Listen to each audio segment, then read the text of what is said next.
சரி, இந்த அபூபக்கர் முஸ்லியாருடைய சந்திப்பு இருக்குல்ல, இது சம்பந்தமாக தமிழகத்தினுடைய ஜமாத்துல் உலமா என்ன வந்து சொல்கிறாங்க? இது மிகப்பெரிய ஒரு ஆபத்தாயிடும். இப்போ இது மாதிரி பிஜேபி அணுகிறாங்க. கேரளாவில் இப்போ கை வச்சு என்ன பண்ணுறாங்கன்னா, அழைச்சி அங்கே இருக்கக்கூடிய அந்த முஃப்தியை சாஃப்ட் கார்னர் பண்ணி அதை அப்படி கொண்டு போகிறாங்கன்னா, நாளைக்கு தமிழகத்துக்கும் வரும் இதே மாதிரி. பிரதமர் மோடி அவர்களை போய் பார்த்துட்டு, நீங்கள் நல்லாட்சி இந்தியாவில் வழங்கிட்டு இருக்கீங்க இப்படின்னு சொல்கிறாங்க. இப்போ நல்லாட்சி வழங்கியிருக்கிறாங்க அப்படின்னு சொன்னால், இன்றைக்கி பிரதமர் மோடி நல்லாட்சி தான் வழங்கியிருக்கிறாரா என்பது தான் கேள்வி. அஸ்ஸலாமு அலைக்கும் வரஹ்மத்துல்லாஹி பரக்காத்துஹு. இப்போது கேரளாவை சேர்ந்த அபூபக்கர் முஸ்லியார், அவர் ஜமாத்துல் உலமாவுடைய பொதுச் செயலாளராக இருக்கிறாரு. நரேந்திர மோடியை சந்தித்து பார்த்துட்டு வந்திருக்கிறாரு. அது குறித்தான விளக்கங்களை தமிழ்நாடு தௌஹீத் ஜமாத்தினுடைய மாநில பொருளாளர் காஞ்சி இப்ராஹிம் அவரிடத்தில் நாம் கேட்டு தெரிஞ்சுக்க இருக்கிறோம். இந்த சந்திப்பு குறித்தான விளக்கங்கள் என்ன, விரிவாக அது குறித்தான செய்திகள் எதுவும் வந்திருக்குதா, அது குறித்து சொல்லுங்களேன். கேரளாவை சேர்ந்த ஜம்மியத்துல் உலமா சபையுடைய பொதுச் செயலாளர் அபூபக்கர் முஸல்லி அவர்கள் சமீபத்தில் 16ஆம் தேதி பிரதமர் மோடி அவங்க போய் சந்தித்ததாக தகவல். அது சந்தித்ததுக்கு உண்டான நோக்கம் என்ன அப்படின்னு சொன்னால், ஏமன் நாட்டில் நிமிஷா பிரியா என்ற ஒரு நர்ஸு கேரளாவை சார்ந்தவங்களை தூக்கு தண்டனை விதிச்சிருக்கிறாங்க. இது குறித்து அவங்கள்ட்ட போய் சந்தித்து இதை அவங்கள்ட்ட அந்த தண்டனையிலேருந்து காப்பாற்றணும் இப்படின்ற ஒரு கோரிக்கைக்காகவும், வக்ஃபு பிரச்சனை இந்தியாவில் இப்போ பெரிய அளவுக்கு போய்கிட்டு இருக்குது, அது குறித்தும் எஸ்ஏஆர் சம்பந்தமான பிரச்சனை குறித்தும் சந்திப்பதாக தகவல். இதுதான் வெளிப்படையாக வந்த தகவல். இதில் நல்ல விஷயங்கள் தானே. இதில் என்ன உங்களுக்கு சிக்கலுக்குரிய அம்சம் என்ன இருக்குது? இதில் இந்த சந்திப்பு, இந்த வெளிப்படையாக வந்த தகவலை வைத்து நம்ம பார்க்கும்போது நல்லதாக தான் தெரியும். ஆனால் அங்கே போய் பேசி சந்திச்சுட்டு வந்த தகவல் இருக்குல்ல, பிரதமர் மோடி அவர்களை போய் பார்த்துட்டு, நீங்கள் நல்லாட்சி இந்தியாவில் வழங்கிட்டு இருக்கீங்க இப்படின்னு சொல்கிறாங்க. இப்போ நல்லாட்சி வழங்கியிருக்கிறாங்க அப்படின்னு சொன்னால், இன்றைக்கி பிரதமர் மோடி நல்லாட்சி தான் வழங்கியிருக்கிறாரா என்பது தான் கேள்வி. அதுவும் யார் போய் சொல்லியிருக்கா? உலமா சபையை சேர்ந்த முஃப்தி அபூபக்கர் முஸல்லியார் சொல்லியிருக்கிறாங்க அப்படின்னு சொன்னால், இவரை சார்ந்த சமுதாயம் தான் இன்றைக்கி பிரதமர் மோடியால் மிகப்பெரிய அளவுக்கு பாதிக்கப்படுது. எந்த அளவுக்கு பாதிக்கப்படுறாங்க அப்படின்னு சொன்னால், இவர் இஸ்லாமியர்களுக்கு எதிராகவே ஆட்சி நடத்துவர் தான் குறிக்கோளாக இருக்கிறாங்க போல், அப்படிப்பட்ட ஒரு நிலையில் தான் இவருடைய செயல்பாடுகள் பிரதமர் மோடியுடைய ஆட்சியில் நடக்குது அப்படின்னு சொன்னால், இப்போ ஒரு நல்லாட்சி அப்படின்னு சொல்கிறார்ல, நல்லாட்சின்னு சொன்னால் பாபர் மஸ்ஜிதை இஸ்லாமியர்கள்ட்ட பறித்து இடித்து இப்போ ராமர் கோயில் கட்டினது நல்லாட்சிக்குண்டான அளவுகளா? கர்நாடகாவில் ஹிஜாப் அணியக்கூடாதுன்னு சொல்லி பெண்களுக்கு எதிராக ஒரு சட்டத்தை ஏற்றி பெண் பிள்ளைகள் இப்போ லட்சக்கணக்கான பெண் பிள்ளைகள் படிப்பை பாதியில் நிறுத்தக்கூடிய அளவுக்கு கொண்டு போனது தான் இப்போ நல்லாட்சிக்கு அளவுகோலா? அதே மாதிரி வட மாநிலங்களில் ட்ரெயினில் போகக்கூடிய முதியோர்கள் முஸ்லீம் அடையாளம் இருந்தால் ட்ரெயினில் பிடிச்சி தள்ளுறான், இது நல்லாட்சிக்கு அடையாளமா? மாட்டுக்கறி சாப்பிட்றன்றதுக்காக என்ன பண்ணுறான்னு சொன்னால், அதுக்கு போய் வீடு தேடி போட்டு அடித்து கொலை பண்ணுறாங்க, இது நல்லாட்சிக்கு உண்டான அளவுகோலா? அப்போ இப்படி இப்போ நீங்கள் ஒவ்வொன்றா எடுத்து பார்த்தீங்கன்னு சொன்னால், நல்லாட்சிக்கான அளவுகோல் என்ன என்பதையே இவங்க உணராமல் இஸ்லாமியர்களுக்கு எதிராக செய்கிறத தான் குறிக்கோளாக வைத்திருக்கிறாங்க. அதைத்தான் ஒரு அஜெண்டாவே, கோர் அஜெண்டாவே வச்சு செயல்படுறாங்கன்னா, இவரை போய் நல்லாட்சின்னு சொல்கிறது தான் இன்றைக்கி மிகப்பெரிய ஒரு பிரச்சனைக்குரிய ஒன்றாக இருக்குது. அப்போ இவங்க போய் சந்தித்ததுக்குண்டான நோக்கம் என்ன அப்படின்னு சொன்னால், இது வக்ஃபு பிரச்சனையே சட்டமாக்கியாச்சு. சட்டமாக்கிட்ட பிறகு என்ன போய் சந்தித்து என்ன சாதிக்க போகிறாங்க? இஸ்லாமியர்களுடைய பள்ளிவாசலை பறிக்கிறாங்க வக்ஃபு சட்டத்தின் மூலமா. அப்படி பறிக்கிறதா நல்லாட்சின்னு சொல்கிறாரோ? ஒரு வேளை அவருக்கு அது கூட நல்லாட்சியாக கூட இருக்கலாம். ஏன்னா இஸ்லாமியருடைய உரிமையை பறித்து இஸ்லாமியர்களுக்கு என்று இருக்கக்கூடிய அந்த உரிமையை வக்ஃபில் நீங்கள் இஸ்லாத்தில் அல்லாதவர்களை கொண்டு என்ன பண்ணலாம், உறுப்பினராக சேர்க்கலாங்கன்றான். சேர்க்கலான்னு சொன்னது நல்லாட்சியாக அவருக்கு என்ன படுதா என்னன்னு தெரியல. இப்படிப்பட்ட ஒரு சூழல் இதுதான் இப்போ பிரச்சனையை சந்தித்ததெல்லாம் இன்றைக்கி மக்கள்கிட்ட பிரச்சனையாக தெரியல. அப்போ இவ்வளோ பிரச்சனைகளை உள்ளடக்கி இவர் இன்னும் என்ன சொல்கிறாங்கன்னா, கிராண்ட் முஃப்தி அப்படின்னு சொல்லி கேரளாவில் தகவல் சொல்கிறாங்க. கிராண்ட் முஃப்திக்கான அளவுகள் என்ன?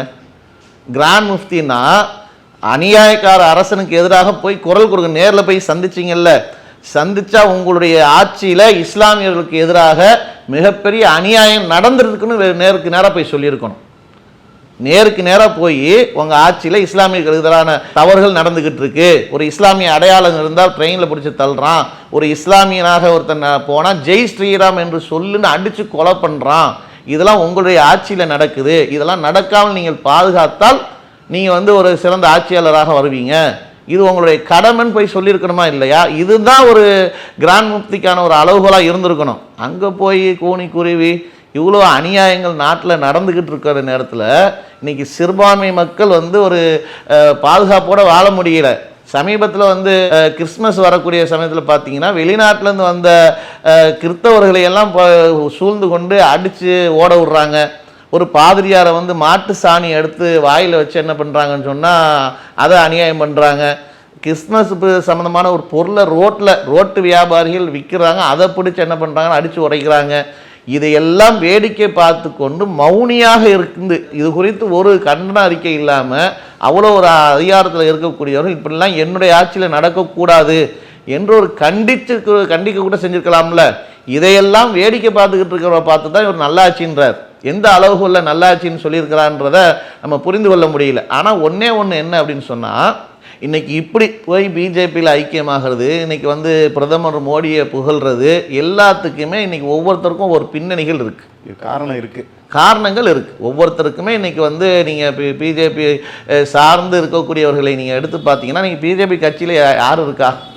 இவருக்கு என்ன காரணம் இருக்குன்னு எதிர்பார்க்குறீங்க நீங்கள்? நீங்கள் பிஜேபி கட்சியில் இருக்கக்கூடியவன் எல்லாமே வந்து என்ன பண்ணுறாங்கன்னா கொலை செஞ்சவன், கொள்ளையடித்தவன், கற்பழித்தவன் இவன் தான் போய் ஐக்கியம் இந்த வழக்குகள் வந்து பாதுகாப்பு பெறணுன்றதுக்காக தான் போகிறான்.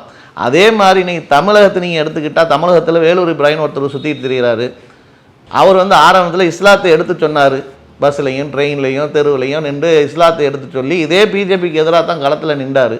இன்றைக்கி அதே பிஜேபிக்கு எதிராக போய் பிரச்சாரம் பண்ணுறாங்கன்னா அவங்களுடைய தேவை என்னென்னா ஒவ்வொருத்தரும் தனிப்பட்ட ஒரு வாழ்க்கையில் சந்திக்கக்கூடிய பிரச்சனைகளை இன்றைக்கி வந்து சரி பண்ணுறதாக இருந்தால் இன்றைக்கி போய் அங்கே போய் என்ன பண்ணுறாங்க, சரண அடைஞ்சிடுறாங்க. அங்கே போனவுடனே அவங்களுக்கு எல்லா பிரச்சனைகளும் தீர்வாக அமைஞ்சிருது. இதுக்கு முன்னாடி அஜித் பவர் அப்படித்தான், இதுக்கு முன்னாடி ஊழல்வாதியாக இருந்தார் மகாராஷ்டிராவில். பிஜேபியோட சேர்ந்த பிறகு என்ன ஆயிடுச்சு, வாஷிங் மிஷினில் போட்டு துவைக்கெடுத்து எடுக்கப்பட்ட பலன்னு ஒரு துணி போல் அப்படி தூய்மையாதியாக ஆகிட்டார். அவங்களோட சேர்ந்து தானே கூட்டணி ஆட்சி அமைச்சாங்க. இதுக்கு முன்னாடி அவங்க தானே சொன்னாங்க. இப்படி ஒவ்வொரு பின்னணிகளை நீங்கள் எடுத்து பார்த்தா இன்றைக்கி முஃப்தி அபுபக்கர் முஸ்லியாருக்கு என்ன பின்னணிகள் இருக்கோ அந்த பின்னணியை வச்சு தான் நீங்கள் சந்திப்பு நடந்திருக்கும். அதே நேரத்தில் பிஜேபிக்கு ஒரு தேவைகள் இருக்குது. என்ன தேவைகள் இருக்குது அப்படின்னு சொன்னால், வட மாநிலத்தில் அவங்க வந்து அதிகாரத்தை வச்சு இல்லை ஏதாவது ஒரு மோசடி, இவிஎம் மிஷினில் மோசடி ஏதோ ஒன்றத்தை வச்சு என்ன பண்ணுறாங்கன்னு சொன்னால் வெற்றி பெற்றுறாங்க தேர்தலில். தென் மாநிலத்தை நீங்கள் எடுத்துக்கிட்டிங்கன்னா தென் மாநிலத்தில் அவங்களுக்கு மோசடி செய்வதற்கும் வாய்ப்பு குறைவு. இங்கேயும் அவங்களுக்கு வந்து செல்லாக்காசாக இருக்கிறாங்க. அவங்களுக்கு வந்து அவங்களால ஒரு ஒரு ஒரு பெரிய அளவுக்கு ஜொலிக்க முடியல தேர்தல் களங்களில் கேரளா தமிழகத்தில். அப்போ கேரளாவில் இன்றைக்கி அவங்க சமீபத்தில் தேர்தலை சந்திக்க இருக்கிறதுனால இது போன்ற ஒட்டுமொத்த இஸ்லாமிய சமுதாயம் இன்றைக்கி பிஜேபிக்கு எதிராகத்தான் நிற்கிது. ஏன்னா அவங்க பண்ணுற அநியாயத்துக்கு எதிராக. அப்போ அதை வந்து ஒரு சாஃப்டாக்கணும், அதை வந்து ஓரளவுக்கு சாஃப்டாக்கி இந்த மாதிரியான ஆட்கள் அவருடைய பிரச்சனை உள்ளவங்களை தான் அழைப்பாங்க. அவங்க பிரச்சனைக்குரிய நபர்களை அழைத்து உன் பிரச்சனை இதை சால்வ் பண்ணி விட்றேன், நீ என்ன பெருமையாக பேசணும், இப்படி தான் அண்டர் டீலிங்கில் தான் அந்த பேச்சுவார்த்தைகள்லாம் நடக்கும். இப்படி நடக்கக்கூடிய இந்த பேச்சுவார்த்தைகளில் தான் என்ன ஆகுதுன்னு சொன்னால் இவரை போய் அழைத்து இதன் மூலம் ஒரு இஸ்லாமிய சமுதாயத்துடைய ஓட்டுகளை பெறுவதற்கோ அந்த மாதிரி வந்து என்ன பண்ணுறாங்கன்னா நடந்திருக்கக்கூடிய வாய்ப்பாகத்தான் இருக்குது. சரி, இந்த அபுபக்கர் முஸ்லியாருடைய சந்திப்பு இருக்குல்ல, இது சம்பந்தமாக தமிழகத்தினுடைய ஜமாத்துல் உலமா என்ன வந்து சொல்கிறாங்க? நீங்கள் எதிர்ப்பு தெரிவிக்கிறீங்க, தமிழகத்தினுடைய குரலாக தௌஹீதுடைய குரலாக இருந்து நீங்கள் நம்ம வந்து பேசுகிறோம். இந்த தருணத்தில் தமிழகத்தினுடைய ஜமாத்துல் உலமா என்ன சொல்கிறாங்க? இது குறித்து எந்த ஒரு அறிவிப்பும் அவங்களை கண்டிப்போ அது சார்ந்த ஒரு விமர்சனமோ பொதுவாக வைக்கலை. இது மிகப்பெரிய ஒரு ஆபத்தான விஷயம்.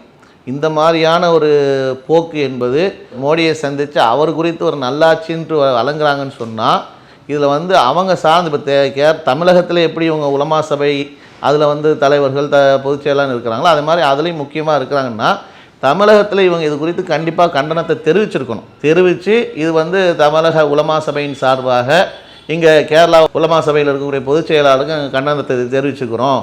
எப்படி நீங்கள் வந்து இதை போய் நீங்கள் வந்து நல்லாட்சின்னு சொல்லலாம், நீங்கள் சமுதாயத்தில் இவ்வளோ அநியாயங்கள் நடந்துக்கிட்டு இருக்க இப்படின்னு முதல்ல தெரிவிச்சிருக்கக்கூடியதை இவங்க தான் தெரிவிச்சிருக்கணும், முன்னணியில் வந்திருக்கணும். ஆனால் அதை கண்டும் காணாமல் ஏதோ எங்கேயோ ஒரு வேற்று கிரகத்தில் நடந்துக்கிறது போன்று இன்றைக்கி உக்காந்துக்கிட்டு இருக்காங்கன்னு சொன்னால் இது மிகப்பெரிய ஒரு ஆபத்தாயிரும். இப்போ இது மாதிரி வந்து பிஜேபி அணுகிறாங்க. கேரளாவில் இப்போ கை வச்சு என்ன பண்ணுறாங்கன்னா அழைச்சி அங்கே இருக்கக்கூடிய அந்த முஃப்தியை வந்து சாஃப்ட் கார்னர் பண்ணி அதை வந்து அப்படி கொண்டு போகிறாங்கன்னா நாளைக்கு தமிழகத்துக்கும் வரும் இதே மாதிரி. தமிழகத்தில் இருக்கக்கூடிய நபர்களை அழைத்து இதே மாதிரி இப்போ நம்மளை வந்து நல்லாட்சின்னு சொல்லுங்கள், ஏன்னா அடுத்த தேர்தல் இருக்குல்ல, தேர்தலில் அவங்க என்ன வேணால் செய்யலாம். தமிழகத்தில் இருக்கக்கூடியவங்களை அழைச்சி கூட என்ன பண்ணலாம், இது மாதிரி சொல்லுங்கன்னு சொல்லி அழைப்பு கொடுக்கலாம். அப்பவும் இதே மாதிரி வேடிக்கை பார்த்துக்கிட்டு இருந்தால் இப்படி சமுதாயத்தில் இருக்கக்கூடிய அறியப்பட்ட நபர்களை அழைத்து அவங்க வந்து நல்லாட்சின்னு சொல்ல வைத்துட்டால் பாமர மக்களுடைய மனநிலை என்ன ஆகும்? அப்போ வந்து அதை வந்து ஒரு சாஃப்ட் கார்னராக ஆக்கி அதை ஒரு நீர்த்து போக வச்சுருவாங்க. ஒரு பிஜேபி எதிர்ப்புன்றது இன்றைக்கி அவங்களுடைய தென் மாநிலங்களில் ஏன் இந்த மாதிரி வட மாநிலத்தில் நடக்காத பிரச்சனைகள் இன்றைக்கி இந்த தமிழகத்தில் இல்லை அப்படின்னு சொன்னால் இங்கே இருக்கக்கூடிய பிஜேபி எதிர்ப்பு மனநிலை தான். அந்த மக்கள் வந்து அந்தளவுக்கு விழிப்புணர்வோடு இருக்கிறதுனால தான் இன்றைக்கி வட மாநிலத்தில் மாட்டுக்கறி வச்சு அடிக்கிறான், கேட்குறதுக்கு ஆள் இல்லை. ட்ரெயினில் பிடிச்சி தள்ளுறான், கேட்குறதுக்கு ஆள் இல்லை. ஒவ்வொரு பிரச்சனைகளையும் வந்து ஜெய் ஸ்ரீராம் என்று சொல்லி கொலை பண்ணுறான், கேட்குறதுக்கு ஆள் இல்லை. அப்போ அப்படி இருக்கும்போது இங்கே தமிழகத்தில் வந்து அப்படிப்பட்ட ஒரு சூழல் இந்த தென் மாநிலங்களில் நடக்கலை, கேரளாவிலையோ தமிழகத்துலேயோ. இப்போ இப்படி நடக்காத ஒரு நிலையில் இருக்குன்னு சொன்னால் இது மாதிரியான இந்த சம்பவங்கள் நாளைக்கு அவர்களை வந்து அவருடைய எதிர்ப்பு மனநிலை நீர்த்து போயிடுச்சுன்னு சொன்னால் நாளைக்கு வட மாநிலங்கள் போல் தமிழகமும் வந்து ஆகிறதுக்கு வாய்ப்பு இருக்குது. அப்போ இதை உடனே ஒரு ஆரம்பத்திலே இதை வந்து கண்டித்து விமர்சனம் பண்ணி அவர்களுக்கு சம்மந்தப்பட்டவர்களுக்கு புரிய வச்சு அவர்கள் சார்ந்து இருக்கக்கூடியவர்களை வந்து தெளிவுபடுத்தி அவர்கள் சொன்னது தவறு என்பதை வாபஸ் பெற வைக்கக்கூடிய அளவுக்கு போனால் இதில் வந்து இதே மாதிரியான ஒரு மனநிலை நின்றுச்சுன்னா நம்ம தமிழகத்தில் நம்ம ஒரு பாதுகாப்பான ஒரு சூழலை உருவாக்க முடியும். இல்லை என்றால் அது நீர்த்து போக வச்சிடும். இது தமிழக உலமா சபையும் இது வந்து கண்டுக்காமல் இருப்பது ரொம்ப ஒரு கண்டனத்துக்குரிய வருத்தத்துக்குரிய செய்தி தான். ஓகே, நம்மோடு இப்போ அபூபக்கர் முஸ்லியார் மற்றும் மோடியுடைய சந்திப்பு குறித்து மிக தெளிவாக நாம் கேட்கின்ற கேள்விகளுக்கெல்லாம் பொறுமையாக நிதானமாக இங்கே வருகை தந்து மாநில பொருளாளர் காஞ்சி இப்ராஹிம் அவர்கள் தெளிவான பதிலை வந்து அளித்தார்கள். ஜஸாக்கல்லாஹ்.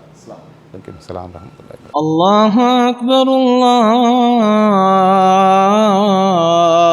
அக்பர்.